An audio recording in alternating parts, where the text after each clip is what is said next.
This is E-Commerce Uncensored. Brought to you by Fast Forward Unlimited. We're coming to you fully loaded and exposed with all the strategies and techniques for growing your e-commerce business.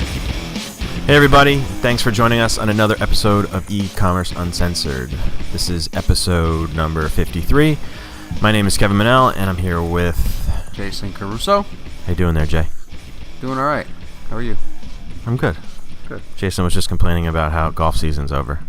Yeah, I'm a little upset about that. I mean, I had such a good year on the course. This is probably my lowest year in terms of my average score. I don't have a handicap. Yeah. I do average. Average.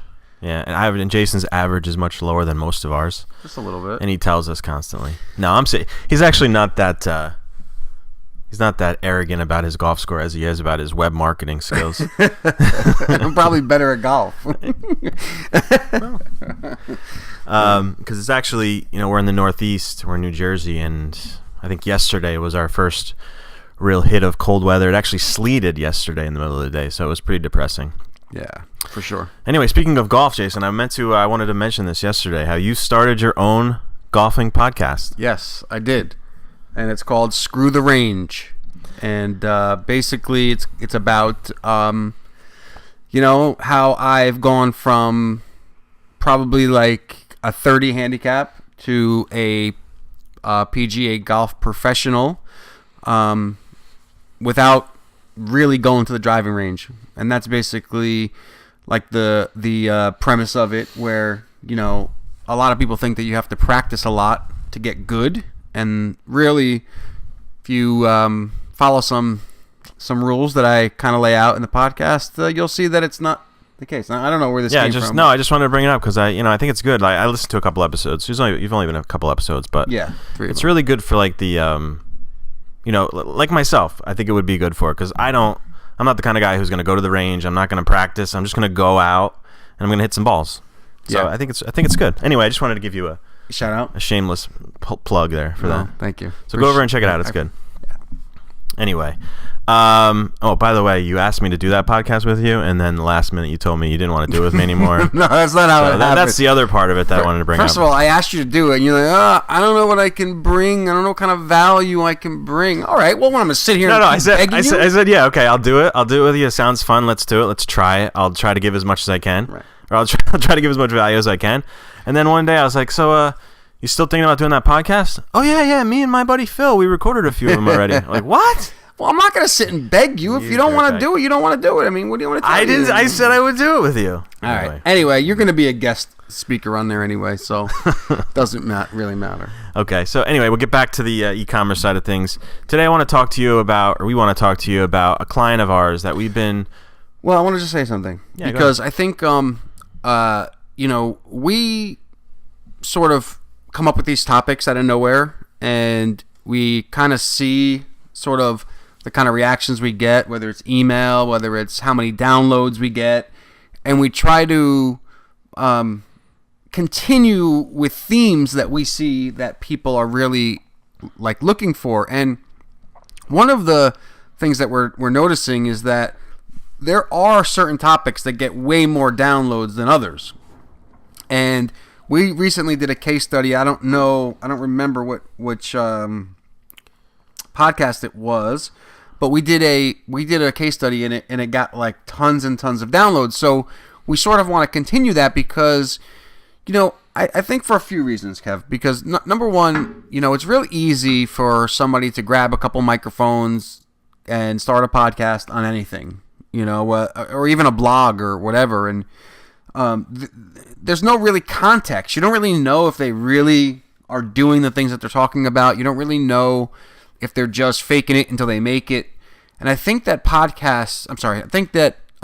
case studies kind of really bring it home, and you can really see what we're doing. We're really doing, not just, not like just faking it till we make it type of things. Yeah. And I think it's why people like them. And we decided today that we would talk about one of our other really, really strong case studies with email.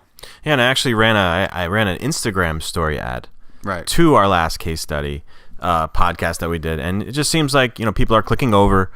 we're getting a lot of clicks through it. So we figured, why not keep doing it, and why not keep telling you guys about our real experiences? These aren't like just thoughts that pop into our head. This is actually stuff we're doing.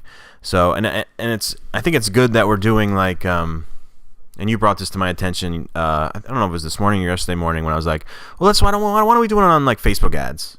Let's do something different. And you're like, let's stay focused. Let's stay on the concept of email and just, let's not get off track, because we do that. We really do that a lot. We do. And we need to develop a theme. And the email theme, I think it comes back to what I believe in, and hopefully what you believe in. Like, what I believe can really help the people that are listening. I said this last podcast, and I'm really starting to believe this. Is like, Facebook ads work. They do. Sometimes. And then sometimes they don't. And it's very difficult with Facebook ads to be consistent. And as much as I love them, as much as the targeting is awesome, as much as all that stuff is true, it's very difficult to consistently get results with it. And it's a little discouraging at times. But with email, I don't think I can say this confidently, I don't think we've ever failed at the objective with an email campaign. Yeah, I mean, we've tried things and not had the results maybe like we wouldn't want to, but we've always resorted back and kind of figured it out to where it will work. And I think that's part of it too, is what we want to talk about is sticking with what works, part of this podcast. But let's start from the beginning. And I think that the Facebook ad section of this thing will tie in a little bit too at the beginning, because this is a client that I've had for actually like 15 years. And actually, Jason's been busting my balls ever since he started working with me, because I've always tried to get them to work with us and try to get them to work with us with the marketing. They are one of our photography clients. We do like thousands and thousands of pictures for them every single year. And thousands, is that right? Thousands, yeah. Thousands of pictures. We have a professional photographer here, and for 15 years they've been doing, I haven't been here for 15 years, but they've been doing pictures, photography for them. And when I first got here, one of the first things he said is like, I really love to sell them on some marketing. We really could help them. We really could help, grow the sales. I mean, and so that's kind of where. And I had a kind of like I had a soft spot in my heart for these guys, because we've known each other for so long. It almost felt like we evolved together. They're entrepreneurs. They started their business a long time ago, along with me. So I wanted to help them. Like, and Jason sometimes, I like had this passion to like want to help them, and they were like pushing back so hard on me that it got very difficult. I think we went to like 3 or 4 meetings, Jason and I together, and every time I was like, I don't think so. And it's tough for us too, because I think a lot of times people get burned. They get in touch with some companies or some concepts that they say are going to be like, this is what's going to blow your business up. Just sign up here and pay this amount of money a month, and then you don't hear from that company, or it was bullshit, or it just didn't make sense. For us, it's like we stay so close, and I'm not trying to plug our services or anything like that. I'm just telling you like how we operate. Like, we work so closely with our clients.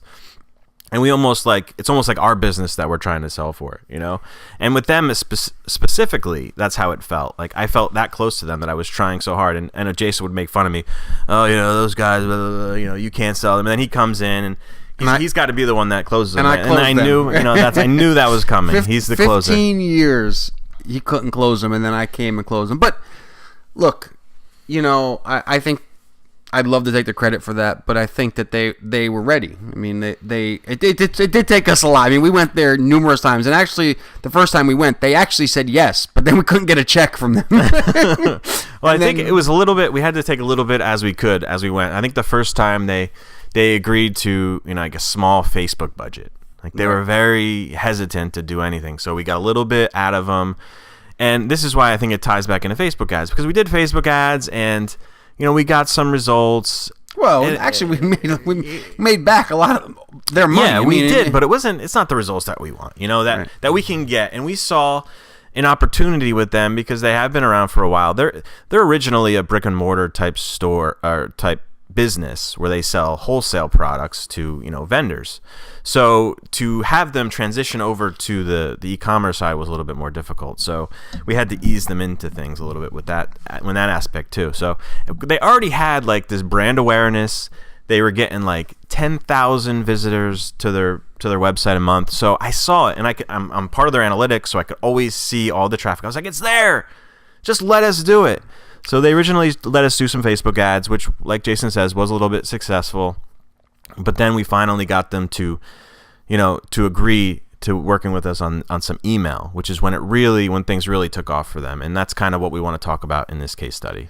Yeah, I mean, they part of the problem, though, Kev, to be perfectly honest, is like this place has been like a design firm, for ages, and we're kind of transitioning over the last 2 to 3 years into more marketing, because that's really where everything is going, and that's why you kind of hired me.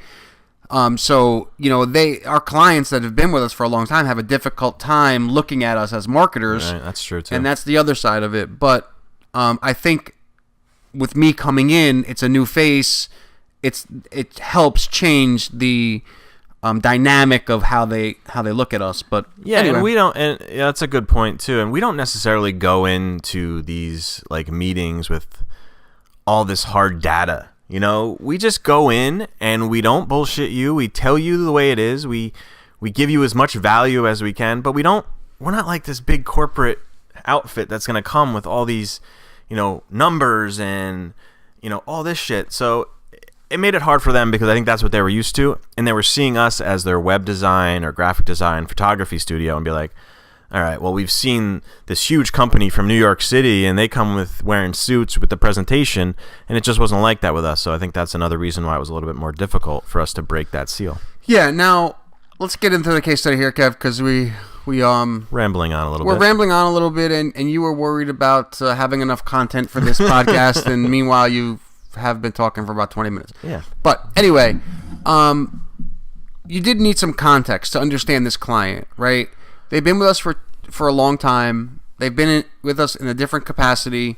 They, rightfully so, are going to be a little harder on us as well because they're taking a chance in their mind with a new area with us as a studio.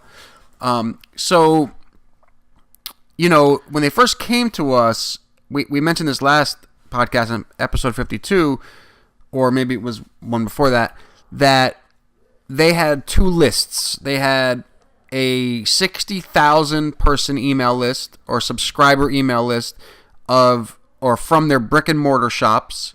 And then they had a 5,000 subscriber list of buyers from their website. And they could never get email to work. They would send email to the 60,000 plus email list. Nobody would buy. They would send it out to the 5,000 people list, and they would get some buyers. And then they sort of came or hired us. And if you guys haven't been following along, we have this formula that we use called the 5 email keys. And basically, it's 5 email keys to get more opens, more clicks, and ultimately more sales. And basically, what we did was we used these 5 keys, and we created an email sequence back in, when was this? I think we started in July. In July. And they literally almost doubled their sales. I mean, it was like 70 or 80 or 90% increase in monthly revenue just with this one email. Yeah. And they were really, really excited about that because they can never get it to work. Well, another part of it is that they, since there are a brick and mortar store and they have like these salesman kiosks that they work with, and their offers that they deliver at their kiosks are very, I want to say, you need to be a salesman. You need to be someone to sell the offer to someone. It's a much harder thing to sell these offers that they were doing online because there's no one to push you or describe the offer. So they were doing like spend $60 and get a free pair of whatever it was. You know what I mean? So it was very hard to communicate that you had to put this in your car, you had to do this. So we're like, let's simplify this whole thing. Let's do a straight discount and put it into this the sequence that we've shared with you guys in the past, actually from our other case study that we did. Actually, the first time we did this, we didn't even use that sequence. We actually kept it simple. We're like, we're just going to get this out. We sent 3 emails. Well, it wasn't a sequence per se, but it was an email. It was a different kind of sequence. Yeah, it was a broadcast sequence. Yeah, it was. Yeah, exactly. But it wasn't. We didn't check so you click. We just sent 3 emails out within, I think, a 7-day period, and we just kept this simple offer of 20% off, and it blew up. And it was our first little hint that they could understand that this would work. And then when we did the second one, we got kind of the same results, because sometimes they had a list of like 6,000 and they were a little bit hesitant. They're like, okay, you got it to work once. What are the chances of it working again? This is the same list you're sending it to. And it didn't. And it worked, or it did. It worked the same way. So that's another part of it, like the frequency. Keep up the frequency. It'll keep working. And that's really what I think the moral of this case study is. I mean, we're going to develop it a little bit more, but if you need to, hit your numbers, or if your sales are a little down for the month, or you're trying to scrape some more sales together, I mean, email is the best and really the most profitable thing you can do, because it doesn't cost you anything to send an email, number one. Number two, you can control when you send the email, which, is just, crazy. And I know this stuff sounds pretty elementary, or pretty like, what's the word? Fundamental? Well, no, more like common sense, I guess. Lots of retailers don't think about it, right? Like, they don't think of their email as a way to control their revenue or control their income. I mean, literally you can double your revenue for the month by sending out 3 emails. Why don't people do it more? Yeah, in the 10,000 visitors they were getting a month, it was automatic. The first thing was like, we had to have a email capture on their website. So that's another part of this thing, is like, we immediately put this pop-up form that was capturing emails, 10% off, simple. Give us your email, we'll send you the code, and that they get like 10 emails a day, and we're. It's just, again, it's like, it seems so simple, but it's so not, because you don't even like think of it, right? Yeah, I mean, the thing is that I think that everybody listening has there are different places with their stores, right? Some people get traffic, don't get many sales. Other people don't have a lot of traffic, but have a little bit of an email list. I mean, everybody's in kind of a different place. Right. But, 10,000 visits a month is not a ton. I mean, it's traffic. It's not a ton. Their list of 5,000 people, 6,000 people, it's not huge, but it's nice. And really learning how to maximize those assets is really what's important. And Kevin, kind of was talked about this pop-up, and basically the number one goal you should have is to get somebody on your email list. Period. I mean, end of story. If you market on Facebook, it's a great platform, but you only can market to people when they're on Facebook, right? If they're not on Facebook, you can't market to them, right? That's number one. Number two, it costs money.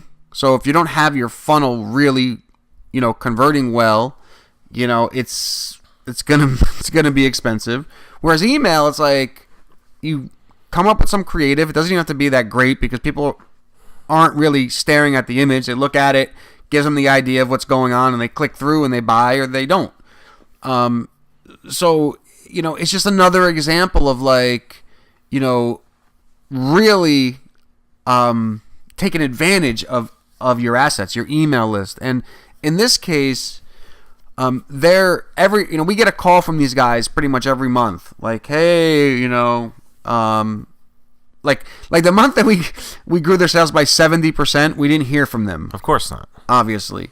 But then like the next month, which was October, their sales were down a little bit, and they're like, hey guys, the sales are down from last year. And so we said, all right, no problem. We put a little email campaign together. Now, that's something else I want to talk about, Kev, is, I think that, and this, to be completely honest, I think you sometimes fall into this trap a little bit, and that is trying to create offers or sell products that haven't proven to be what people want. Yeah, I mean, I totally agree with you, and I was actually going to mention that. I was thinking that as you were rambling on with whatever you were talking about. But I think that's, sometimes Jason and I butt heads, like when we're deciding on a campaign. I don't want to say butt heads, but we like have these discussions. But I think that's why we work well together, because we both have a kind of opposite spectrum type opinions. And not to say you're not creative, but I feel like I may have like a more creative mind, so it kind of it hurts me sometimes a little bit, because I always want to do something different. I always feel like we need to switch things up. So I do fall into that trap, and I agree with you. And to speak of your, like, get your creative out there in your email, just get it out there. Who cares? No one's even going to really care about it. It's like, that's where I fall back, and I'm like, well, this has to look nice. We have to like fix that, or there's a spelling issue in the email, and you're like, just get the friggin' thing out there and just see what happens. And I think it's a yin and yang type thing, and I think it works well together. Yeah, I mean, like, you don't want to completely ignore the creative. Obviously, you have to set a mood, and you have to, but you can't get so like confusing that people don't understand it, and that's part of the fight between creatives and analytical people, is that the creatives, like, it has to look perfect, and it's like, how fast is somebody looking at the image when they open it on their phone or on their computer? It's like, they're not like, oh my god, there's not a shadow over here. I'm not gonna click it. The shadow's missing. Like, I'm like, dude, let's just get it out. Yeah. And and that's something basically where I was going with that, is like, when you need to make money, not only is email the way to go, but do something that's worked in the past. Like, I think, like, out of all this rambling that we've been doing on this episode, sometimes that happens. Really, the idea is, like, send email, and send emails that work, right? Like, send an offer that works. And Kevin and I discuss this all the time. I actually, I have one little client that I work with on the side that, it's not a lot. I don't do a lot. I just do email for them. And I literally run the same email every single month over and over, and people buy every single time over and over, and every month revenue has grown more than the month prior. I mean, I started out with them, they were averaging $5,500 a month. They're up to $14,000, I think they did last month. And all it was me running the same offer over and over and over. Kevin, I said that to him, I'm like, look, if the offer works, let's just keep going with it. It's like, I don't know. We gotta, like, try to sell these other products. And I'm like, no. Our job is to make them money, not to sell other products. And that's the whole 80-20 rule. Like, exploit the stuff that's working and ignore the stuff that's not working.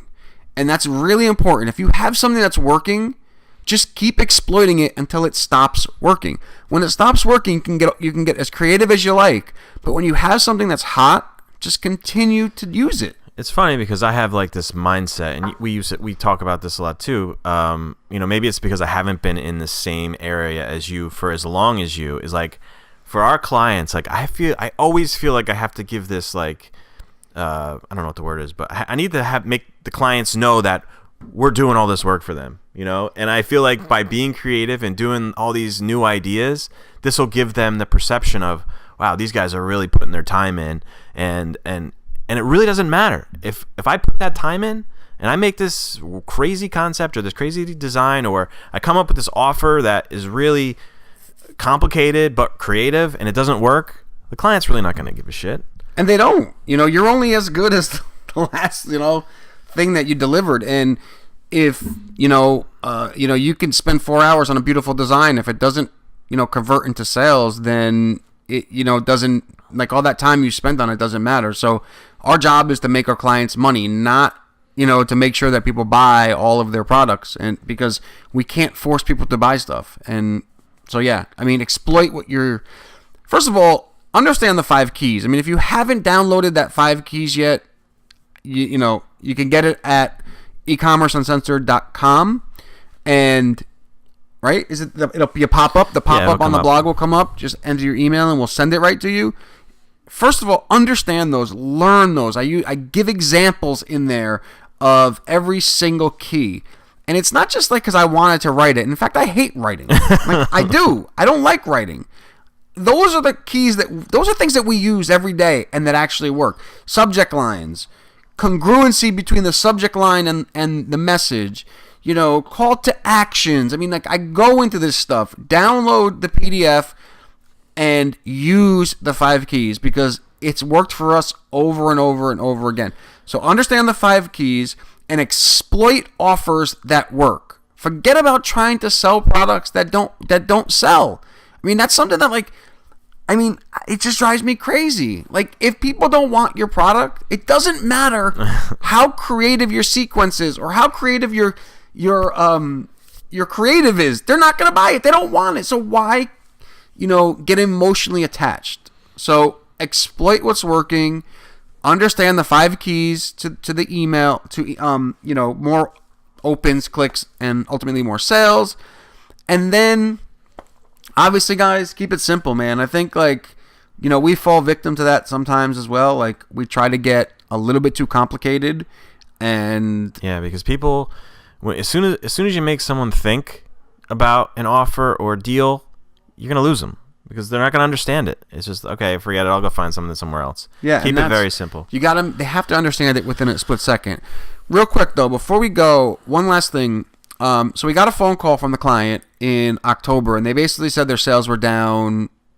It was only No, we were right on track for the same sales in October this year as last year. But when you're paying a marketing firm to do their thing, they're going to consider that down. So, and we were actually, I don't know about you guys, what you experienced in October, but there was definitely something that brought a lot of our clients' revenue down in October. And I don't know if it was all the national tragedies that happened, or the holiday season coming up, but we saw a trend in October that really, and it's tough to explain that. I'm sorry to go off track here of what you're saying, but to tell a client that there's this reason why revenue's down, they don't want to hear that. So, and we don't really know if that's the reason. It's just something we saw across all of our clients is that October was down. But the point of the story was that, we weren't, the sales from the year before were not up.